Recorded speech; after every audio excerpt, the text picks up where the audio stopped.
Hi. Thought maybe we could have some midnight eggnog and pull some cards. Have some eggnog with me? I heard you say, ugh. Have you had it with whiskey? It's the way it's supposed to be drank. Anyway. Okay. What do you need to know when you watch tarot? Well, in a general reading, you need to keep in mind that tarot reflects energy. And to speak of energy means that you'll be speaking about a person, place, thing, all the nouns, a mindset, a behavior, tendencies of people, that sort of thing. Also, there's no gender in tarot, okay? The only difference between masculine and feminine energies is how you're showing up, okay? So, flip, switch, reverse the roles, do the Missy Elliott.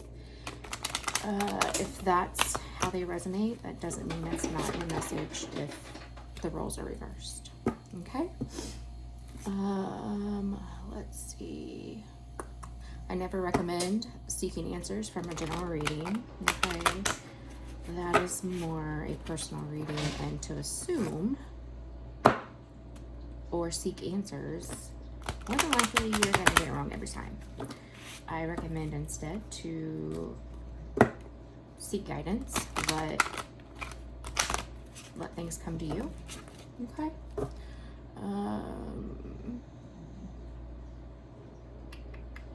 Also, energies can be shared between all parties, okay? So before we go to feeling triggered or some type of way, consider it could be mutual energies, maybe mirrored to you and you're just not being honest with yourself, okay? Also, time's a mysterious thing.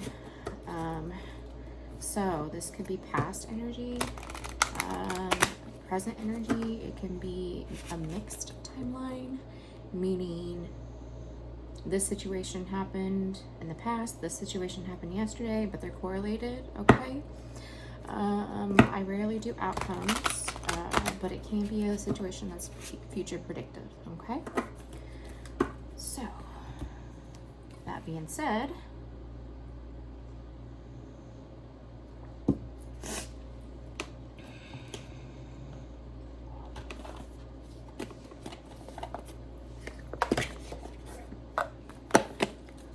let's call them in.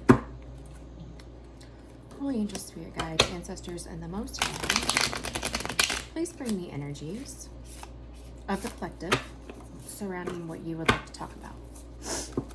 Please bring me energy collectives only. Energy of the collective only, please. What would you like me to hear? Please protect me and my loved ones as I channel and provide clear and accurate messages that bring guidance, healing, and growth, and for the highest good of the collective.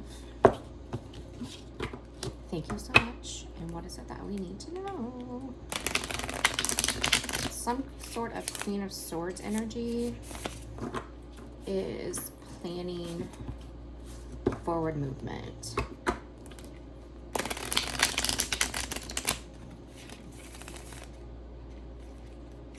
Well, damn it. Okay, we're done. Seems some sort of situation as a fun time, not a long time. Now, typically, that is Knight of Wands energy, okay? But this can be YOLO energy. Again, you probably hear my dog snoring. It's the middle of the night. I have insomnia. Two of Wands is forward movement. Well, planning, plotting, strategizing, future focused. Okay? We got a Queen of Swords and a King of Wands. Okay. Queen of Swords is very honest with herself. Okay? When she does plot and plan. Okay?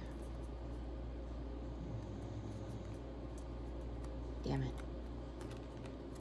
Oh, shit. You get what I'm saying. Oh. Now, Queen of Swords in reverse is a very nasty, meaning the things she has to say. This is also somebody that feels the need to get their lick back. This is an emotional queen, meaning if she's not always in her sword energy, she might flip to swords energy. If she was previously approaching something from Wands or Cups, those are the feelers of the deck. Okay. But this is somebody that feels the need to get their lick back. Okay. You hurt me, I hurt you. It doesn't matter if I meant to hurt you or not. I don't owe you anything. I don't owe any apology. That's her. Okay. Now, she came in the upright, so I don't necessarily feel like that was true. When I dropped it, did somebody drop it? Did somebody just completely drop the Queen of Swords? Oh, look where I cut the deck.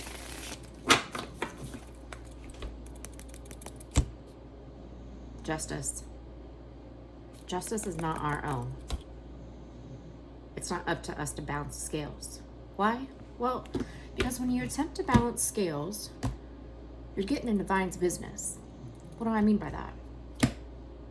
Divine sees things we don't see.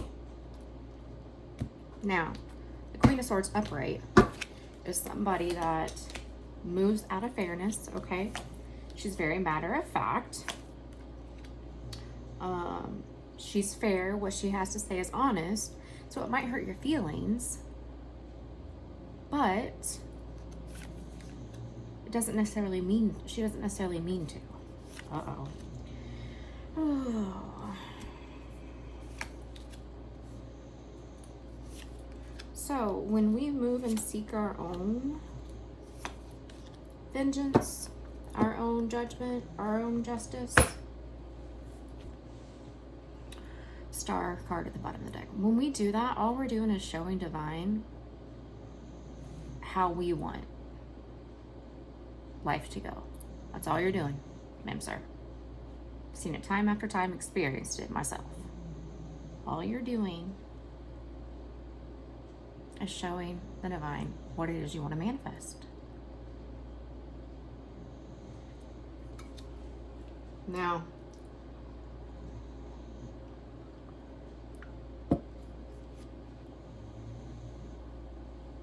there's some sort of lover energy.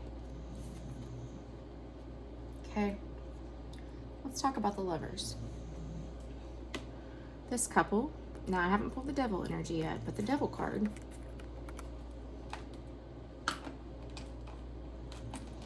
hang on. Do I have one here right at the top? I'm working on myself a little project here. I don't think I do.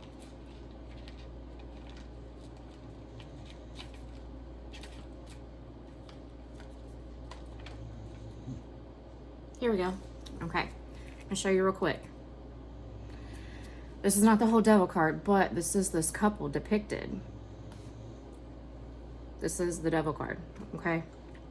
Oh shit, no it's not. Damn it, Kylie, get your life together. You get what I'm saying. Okay.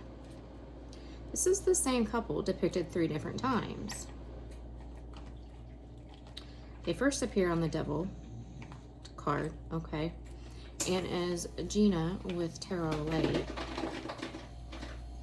describes, she says best that devil card is a depiction of Adam, Eve, and the snake. It's a test from Divine. Here we go. There it is. This is the devil card. Sorry, boobies, but you get what I'm saying. Devil card. Okay. Now, when you pick the snake, when you don't pass your test, you create this bond, this soul tie. That is toxic karmic. Okay? When you go left, From this, you put devil energy into the connection.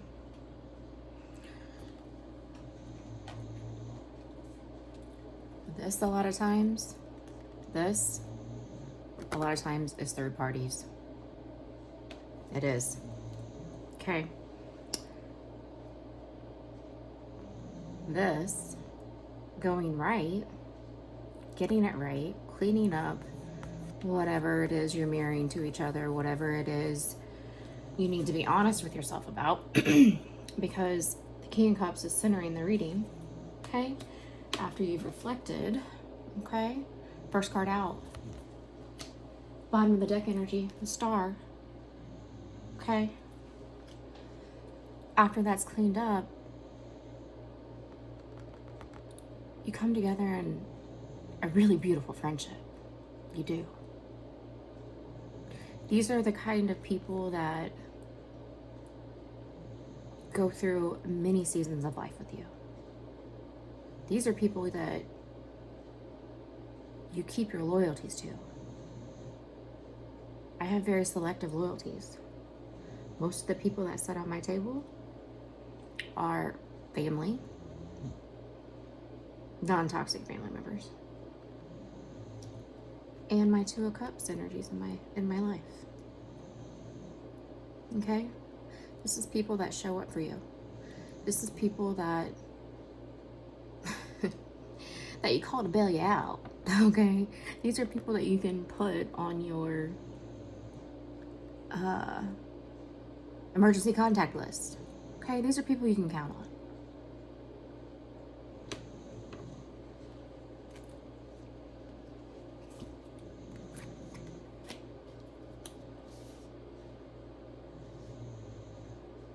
You probably, I don't know if I said this already, but that's Valkyrie snoring.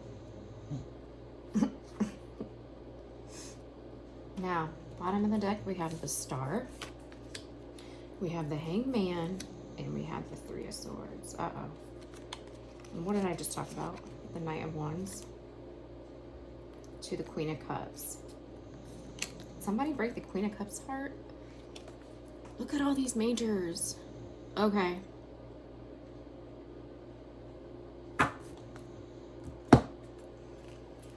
This is a DMDF tie, okay?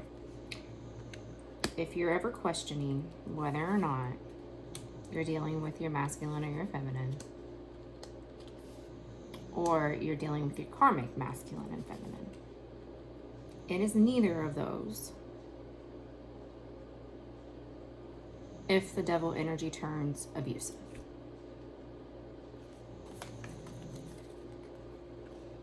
If this turns abusive, that is not your DMDF, karmic, or divine.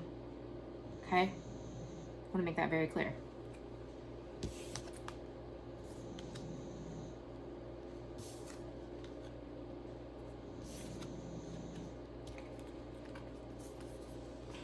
There's some sort of death and rebirth that somebody's going through. Now, what I'm seeing here, you got two people showing up in masculine energy, okay? Now, either that is a same-sex couple. Damn it, get your life together, Kylie. Either this is a same-sex couple, or your feminine is showing up in masculine energy. So there's something that makes her feel like she needs to use her masculine, be in her masculine energy based on this connection. Okay? Also, we got the King of Pentacles and the King of Swords here. So something about this death and the way this Knight of Wands was moving put the Queen of Cups and made some sort of situation no longer the same element, no longer a match. See what I'm saying?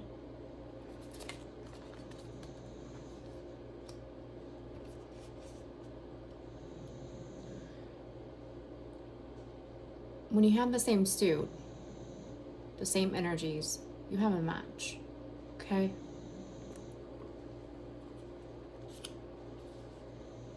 Whoa. You got some work to do. This is honing your craft. Let's find out what that's about. Shall we? Right off the top. First thing out is the Hermit card. This is seeking answers within from a place of silence. This is finding out what all this darkness that you didn't see before, okay, that you haven't seen, whether or not you're being honest with yourself or whether or not you've been in a learning season, because remember, the Knight is in a learning season. The King and Queen is in a growing season. Learning season is painful. Okay? It is. It requires truth, honesty, reflection, healing. But that's how you that's how you level up. That is something the Queen of Wands has been through. Now, there's two suits here. It's very possible that this Divine Femme is sending in Empress energy. Empress energy, in my opinion, based on readings that I have done time and time again. I've been doing this since middle school, guys. Okay.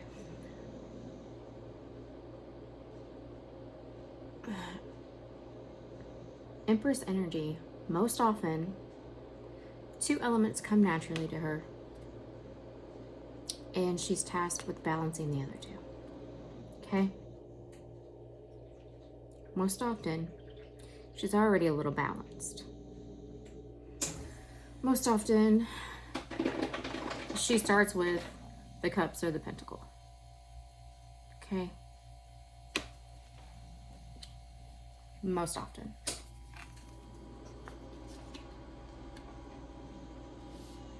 And when she doesn't, she does this 2 and 3 times. This can look like, it doesn't have to be as drastic, but it can look like starting over from the bottom up. I have done that living out of a camper in the back of somebody's yard for 6 months. Pretty much homeless, if you want to be honest. I mean, it felt like that some days.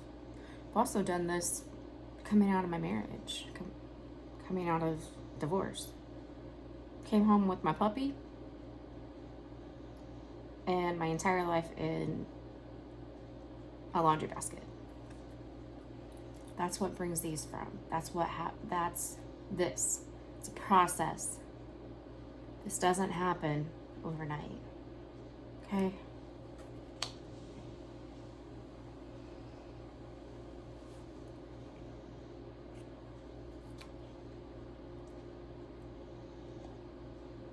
Now, remember we spoke of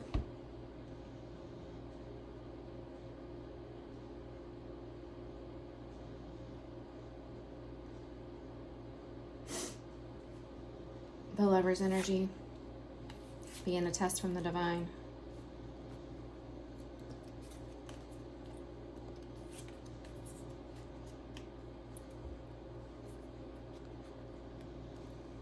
There we go. Look at how many wings you have here.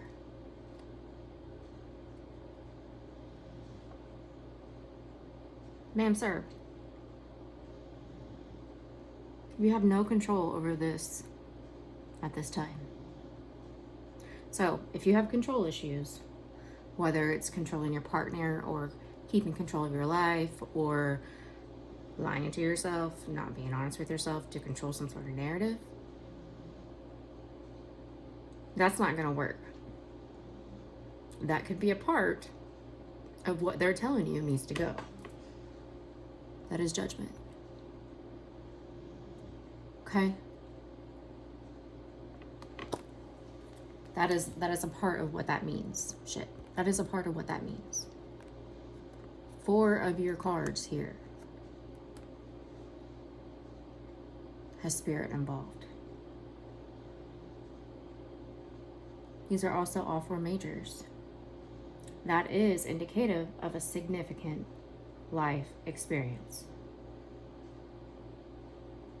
Something that is significant. Pivotal moments in your life.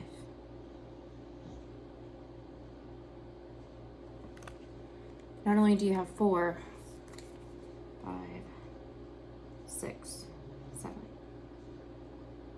You have 7 out of a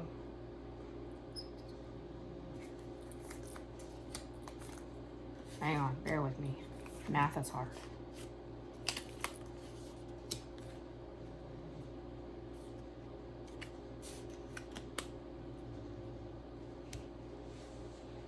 Out of a 12 card spread, half of it, ma'am, sir, is divinely guided. This was meant for you to go through. This was part of your, this was a part of your soul contract. This is part of giving you and leading to your soul's true purpose, your soul's path.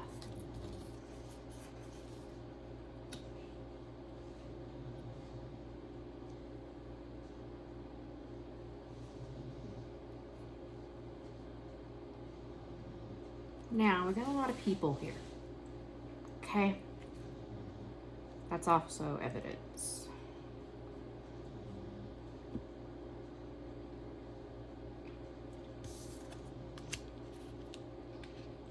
Somebody's seeing some sort of 3 of Swords moment from a different perspective.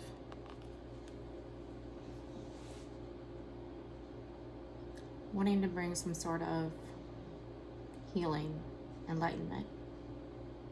Okay? They might be stuck, okay? Because this also represents things that you still need to see. This is kind of the equivalent of feeling like Divine's going to sit your ass down. You have something to look at here. That's what it feels like sometimes. Okay.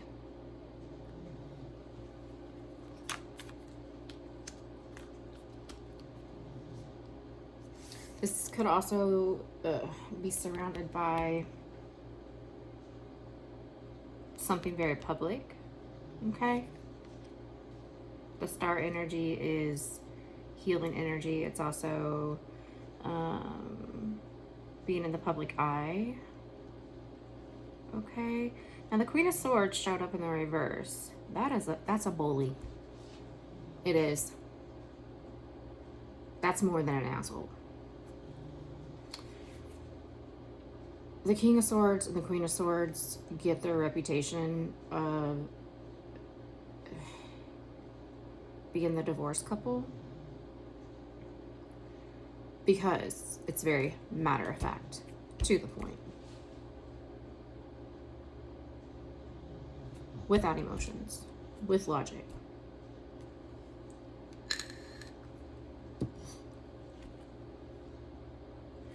The King and Queen of Swords are tired of bullshit.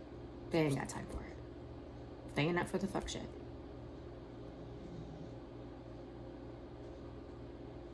Now, they also navigate situations from a place of logic.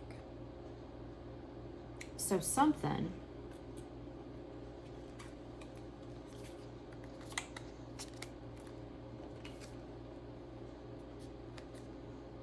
some sort of event, some sort of something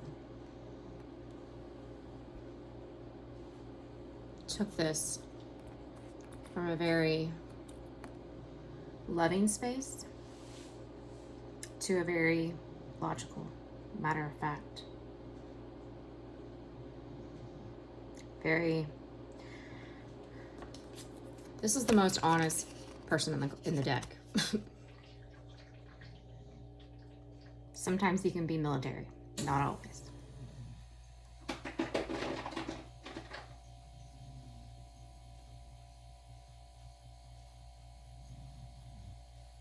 This is the most honest person in the deck, most level-headed, most logical and rational. With it centering the spread, I have a big feeling that this is your advice.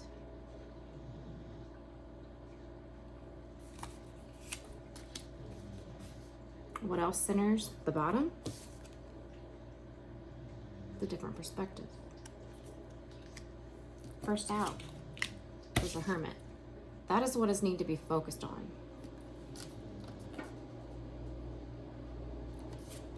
A different perspective.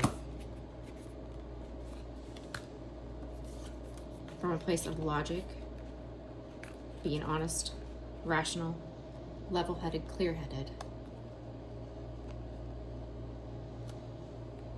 During this Hermit.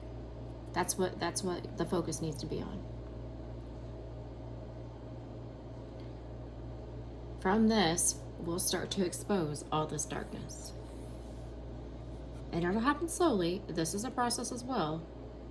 Okay? That light only shines a little bit of truth at a time. But each of those truths, don't be surprised.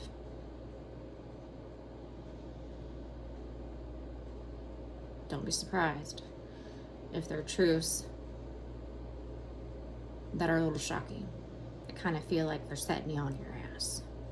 This is a fall from grace. That is never easy. Never easy. Fastest way through it, best way through it, so you can get the biggest bang for your buck is to release control. Trust it, go with it. It's divinely guided.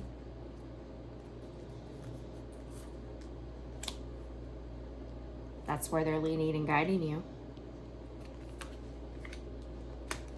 And that's what season of your life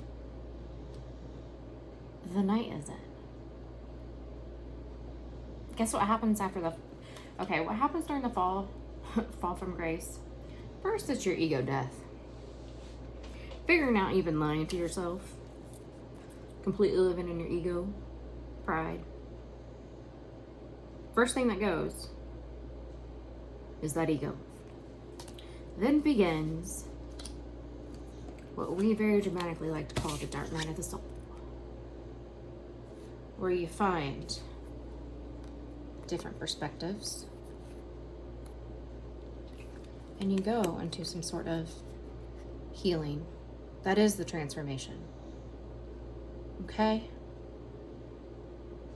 Now, to get the most bang for your buck, from personal experience, if you don't want to do this twice,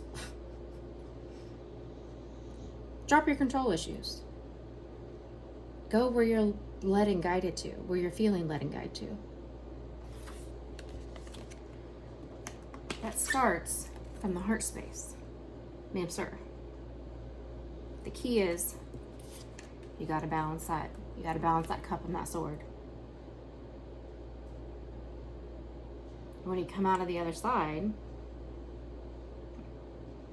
my first took 2 years.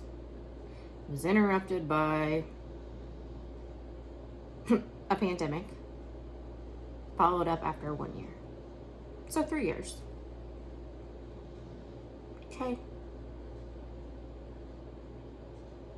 If I had dropped my control, the first 2 years might have only been a year. I don't know. But they were some of the hardest days in my life.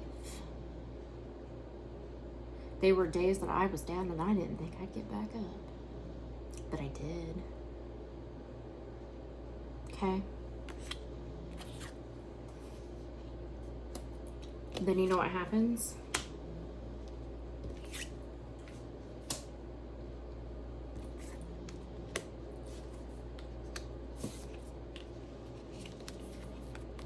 Find your confidence again. find your confidence again. Confidence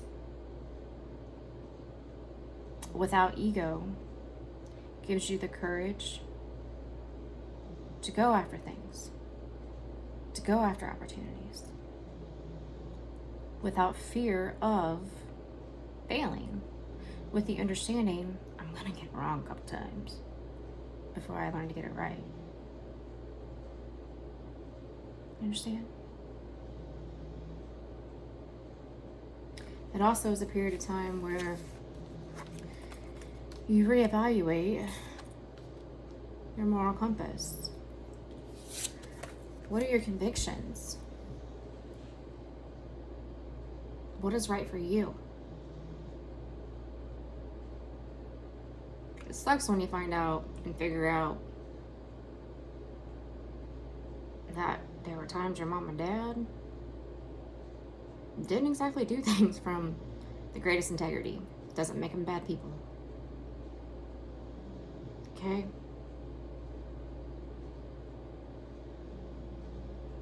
Be forgiving. That's key. Why? Well, because, ma'am, sir,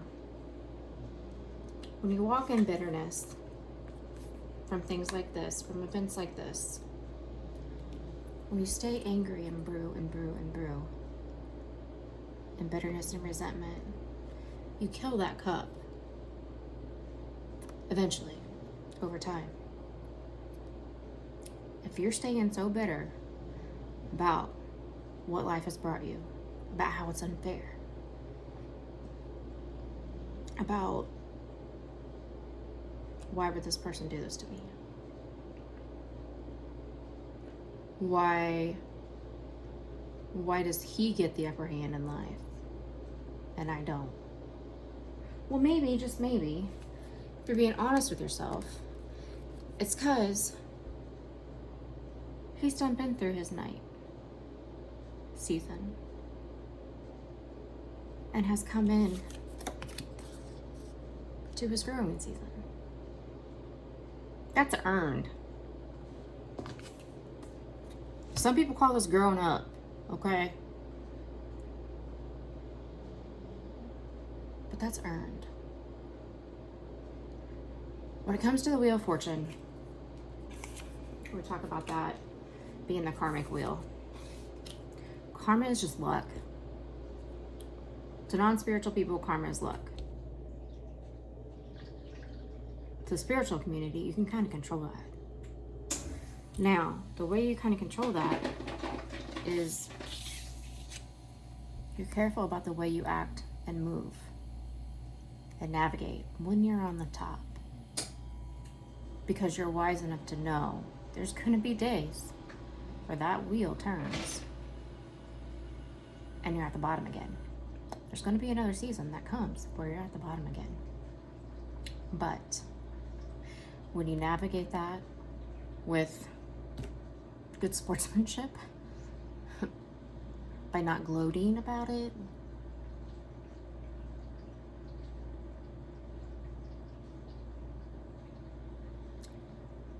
when you're at the bottom again, in my opinion, in my experience, in my tendency to notice patterns and parallels, that bottom days are a little bit easier for those people.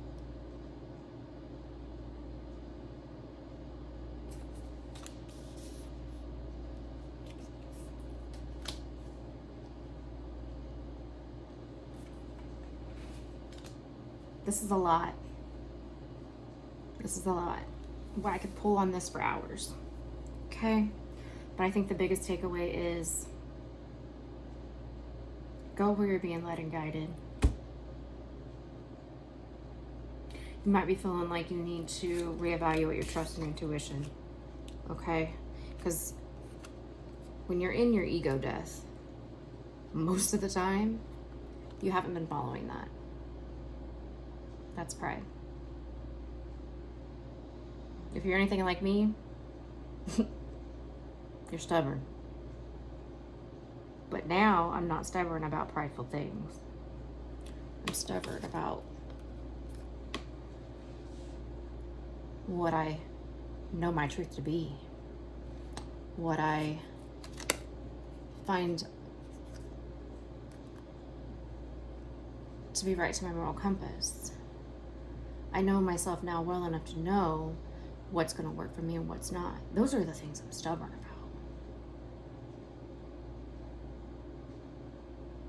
And when people can't work with me,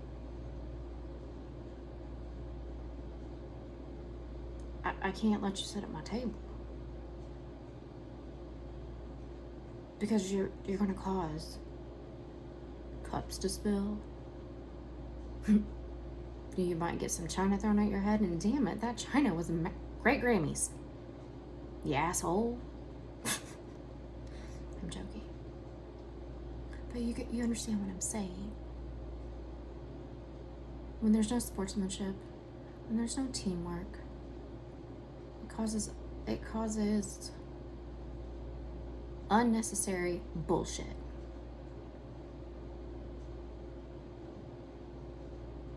And to maintain this takes balance. To maintain this takes boundaries against that bullshit. Okay? Minimal bullshit in life. As minimal as possible. That also takes a lot of,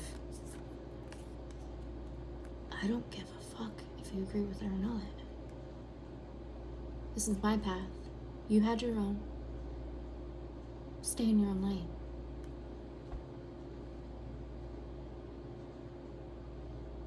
I'm navigating this for myself. There's a really awesome book, okay, that I happened to read after I figured it out, but it laid out everything that my mindset had already been thinking, the way I was already operating and had figured out. But if somebody had given me this book and I read it to the point where I actually understood what they were saying, to understand something means you can apply it, okay? If somebody had given me that book 10 years sooner, I gotta wonder where I'd be. That's called The Subtle Art of Not Giving a Fuck. The Subtle Art of Not Giving a Fuck. I will put the title and the author in the description box. But it basically talks about reserving your fucks for things that are important. Okay? Things that actually matter. The most deserving of the shit you should give. Understand? It's very freeing, and it's a good control of anxiety. Shift your control. But in order to do that, you gotta let it fall so they can show you how to take control of your own life. That's an emperor thing. Okay? Let's see what the romance angels have to say, and we'll wrap it up. Last messages, please. Last messages. Advice. What else do you have to say so we can wrap this up? Shit.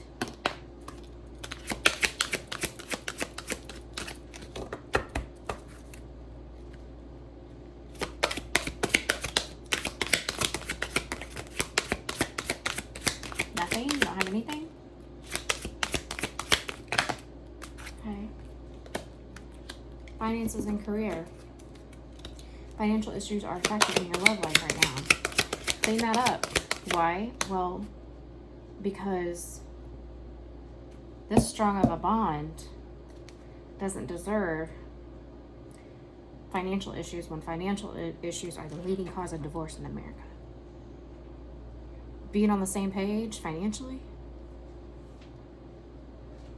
being able to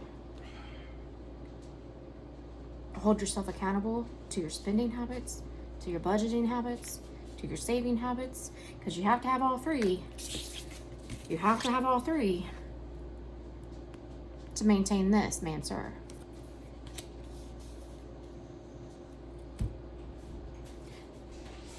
That can eliminate all that fighting that people have that lead to divorce. I ain't saying that this will be a married couple or is a married couple. That's not what I'm saying. But long-term relationships that last 10 years or more, you have to approach that with the same values as you would, in my opinion. Same values as you would if you were married or engaged. One more, please. One more.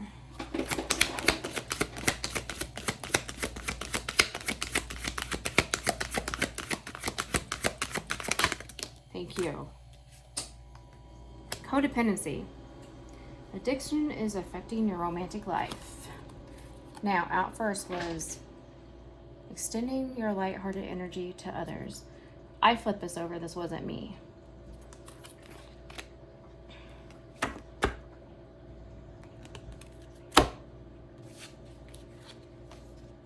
Have you been too lighthearted about serious things?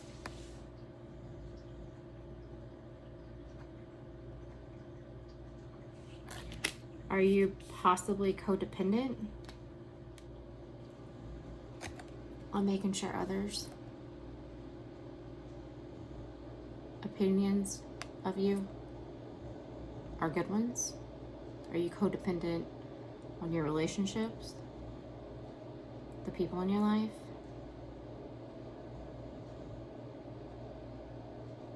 Codependent takes away your independence. Codependency takes away your power. It's not shutting down the heart space. Because you know what happens? If you're of the mindset that, well, if I don't ever give love, then nobody can have power and control over me. No ma'am, no sir. Because you know what happens when you do that? You navigate through life bound and determined not to love again, and guess what? You end up loving again and losing it. Breaking your codependency.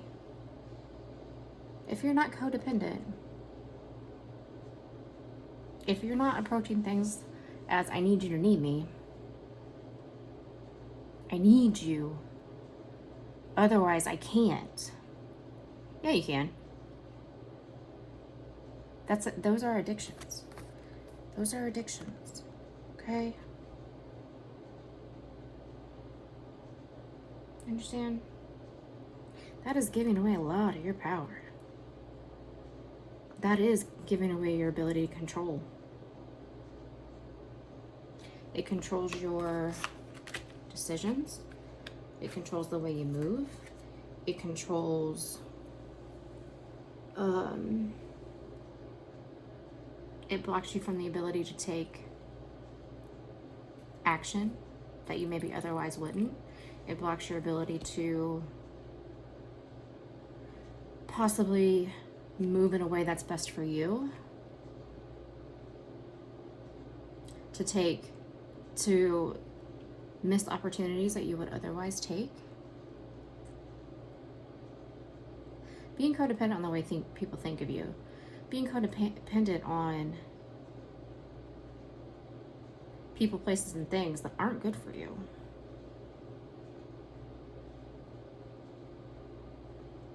That's giving away a lot of your power. That's how you get a key in your back. That's how you end up a puppet on a string. You understand? We're nobody's wind-up toy here. I will help you get there. But you gotta like, share, and subscribe. Alright. I'm gonna leave it here. Thanks for having Eggnog with me. Bye.